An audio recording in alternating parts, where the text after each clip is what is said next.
if Brandon Aiyuk is in his last season with the Niners, if Jawan Jennings in his last season with the Niners, this is his last season on his contract. Do you think the Niners actually could plan a year ahead to that 2026 year where their window might open up again and draft a wide receiver in round 1 for the future? So I've done a lot of mock drafts, and man, Ted McMillan is all right there. He's right there. And that guy's extremely talented. I know everyone's like, oh, he said he doesn't watch film by himself. I don't care. Like, Ted McMillan is going to be a hell of a wide receiver in the NFL. He is extremely talented. I don't care if he watches film on his own, as long as he's working with his quarterback. That's all I care about. And I promise, like, when I watch him, I see a dude that has high star potential. Like, he might be an actual dude. So if he's there at 11, it's going to be hard because of the reasons you brought up. Like, Debo's gone. Brandon Aiyuk, we don't know when he's coming back. We don't know what he's going to look like. And I don't think the relationship between Brandon Aiyuk and the 49ers organization and a lot of the players is very strong. And they were trying to trade him this offseason. Nobody wanted him because he's injured and has a high contract. So it would not surprise me at all if he's traded next offseason when he's back and shows the NFL that he's healthy and it's a lot more affordable for teams to trade for him. So I think BA could be on his last season with the 49ers. Debo's gone. I think they love Jawan Jennings, and they'll probably extend him again. I don't think he's going anywhere, but I would not be surprised at all if the 49ers draft Ted McMillan at 11.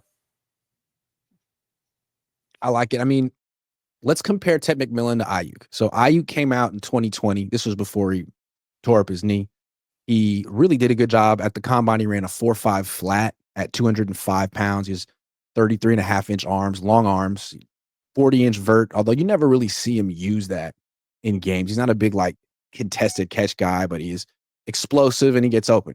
That's his physical profile. Now let's compare it to Ted McMillan. He's 6'4", 219, ran a 4.53 at his pro day. So, I mean, maybe even faster considering the size. He's way taller and doesn't have the long arms, but he does have the frame. I don't know. I think he might be better than Aiyuk. Dude, his hands are so good. Ted McMillan might have the best hands coming out this year in the draft. And, I mean, that's the kind of wide receiver that Brock needs. So it would be hard for me to pass it. In the first round, you're supposed to draft best player available. I know the 49ers have a ton of needs at defensive tackle and then offensive tackle for the future, or possibly this year if Trent retires. But there is a really high chance that Ted McMillan is the best player available when the 49ers pick at 11. And that's what you should be doing in your first round, is getting the best player available. Okay, let's argue the other side of it, though, because it's all a crapshoot in the draft. And you never really know for sure what the best thing to do is. I saw you post something this morning that the positions that have the highest bust rate in the first round are what? Wide receiver and pass rusher. Right. So the problem with drafting a wide receiver, you can get great ones in round 1. Justin Jefferson, Malik Neighbors. Sometimes you can get guys who are just as good or better in round 2 because it's a deep position usually every year. And a lot of these guys are schemed open or have the benefit of whatever. And it's not easy to necessarily tell who's going to be the best wide receiver from a given draft. A lot of times those guys get taken later. Not that much later, but later. As opposed to offensive tackle, like those guys are generally taken in the top 10. And it's so hard to find other ones. So that's the thing with the Niners. They've just been they've neglected the trenches for so long that they almost have to, unless, of course, they don't really care about 2025. Unless they're just kind of like, well, we'll see how we do. Yeah. You know what the greatest hit rate in the first round is? Guess. I'll let you guess. Starts with S or C. PrizePicks is sponsoring the Cohn Zone this year. PrizePicks is the leader in daily fantasy and the best place to win cash while watching sports. And the best part about the app is it's really easy to use. To create a lineup, all you have to do is pick more or less on a few players' stats. I'm a Niners guy. So, when I'm doing PrizePicks, I'm looking, the last couple of years, I'm looking at Deebo Samuel because I know Deebo Samuel better than Deebo Samuel knows Deebo Samuel. So if it's like drops, I'm taking more. Or if it's like punches thrown towards his long snapper on the sideline during the fourth quarter of a game, the 49ers will go on to win. I'm smashing more because I know the 49ers and I'm a PrizePicks guy. Now, maybe they didn't have those exact plays, but they have so many plays that'll make your head spin. And you can play PrizePicks in over 40 states including California and Texas. Best part about it is the new user offer. PrizePicks will give you $50 when you play your first $5 lineup. So win or lose, you'll get $50 just for playing. That sounds like a win to me. Use promo code Cohn, COHN, to claim your $50 today. Tell them Grant sent you. Center. Damn it. Yeah, center. 11 out of the last, I forget how long the study was, but 11 out of 12 centers were hits. Alex Mack, Frank Ragnow. There aren't that many centers that get drafted round 1. I guess if to go that high, you got to be the truth.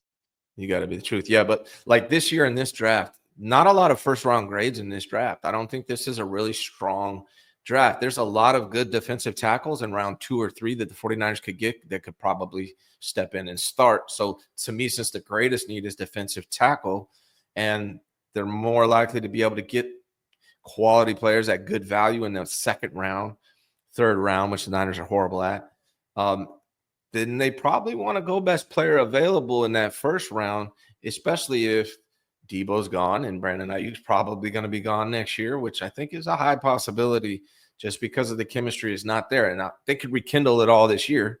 Who knows? But I think if Tet to me is the most no-brainer, even though wide receivers have the greatest bust rate in round 1, he's the greatest no-brainer around that spot to me. The Niners have such dire needs on the D-line that if they take a position, like a player at any other position, to me, that means someone's gone on this team. If they take a wide receiver, Aiyuk's gone. Jennings probably not coming back. If they take a tight end, George Kittle probably not getting that extension. Maybe they're trading him a year early.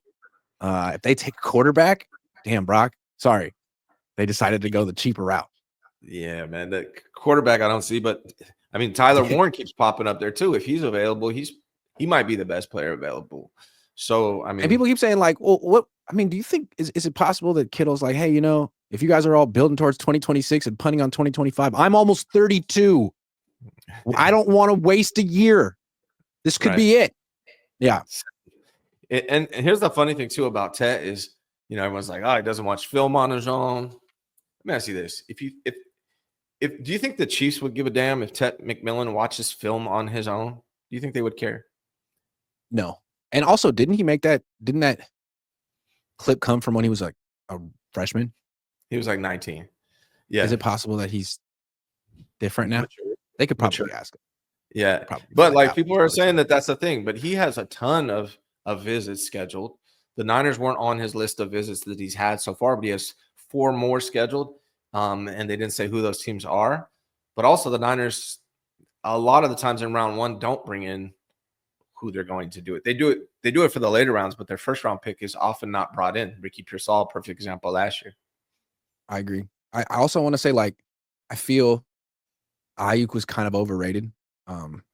He had this great 2023, and I think it coincided a lot with Christian McCaffrey being the offensive player of the year. I mean, teams were playing single high safety, 8 in the box, and bracketing the running back coming out of the backfield. I mean, that creates some crazy one-on-one opportunities for the split end, the X receiver. I'm not saying he wasn't good, but then you saw what it looked like without McCaffrey last year. All of a sudden, Aiyuk wasn't dominant.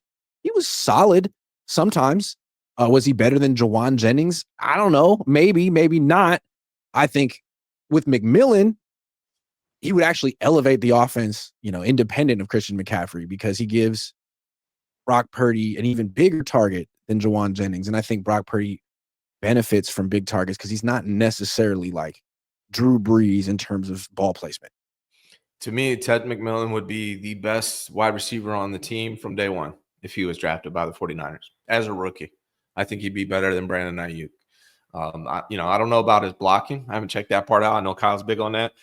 And Kyle does seem like the type of coach to care about not watching film, right? He might be one of the few coaches that really is bothered by that.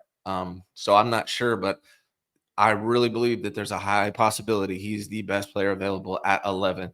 I also think they could trade down because of that. It's possible.